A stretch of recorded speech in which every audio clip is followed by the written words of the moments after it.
বাংলাদেশের হিন্দুদের মধ্যে একদম খাঁটি দেশপ্রেমিক যদি দেখতে চান তাহলে নিচের এই ভিডিওটিতে এই ভাইটিকে দেখেন। সে কিন্তু হিন্দু ধর্মের লোক, সে কিন্তু হিন্দু। হ্যাঁ, তো অবশ্যই ভিডিওটি সবাই দেখে কমেন্টে বলে যাবেন সে আসলে সঠিক বলছে কিনা। তাই দেখুন ভিডিওটি সবাই।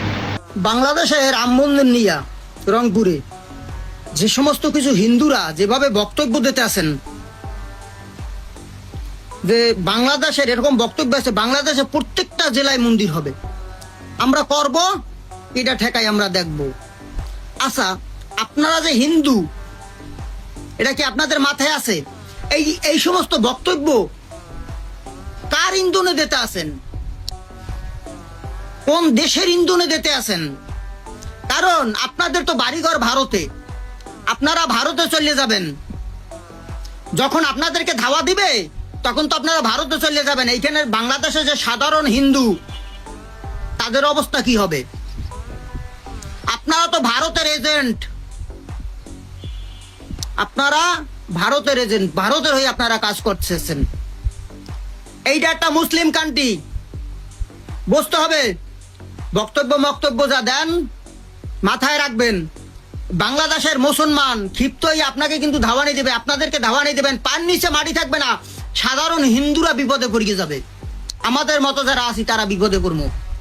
এই কামও করবেন না।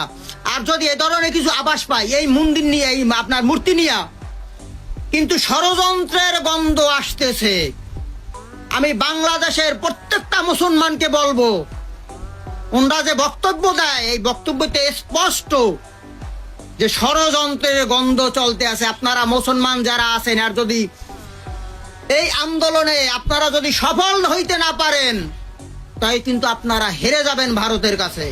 আর ভারতের কাছে হেরে যাওয়া মানে আপনাদের অস্তিত্ব বিনাশ হয়ে যাবে। তাই বাংলাদেশের প্রত্যেকটা মুসলমানকে বলবো, ওরা যেভাবে বক্তব্য দিতে আছে, ওরা যেভাবে কাজ করতেছে, আপনারা সঠিকভাবে রাস্তায় নামেন। ওদের পরিকল্পনা সফল হইতে দেওয়া যাবে না।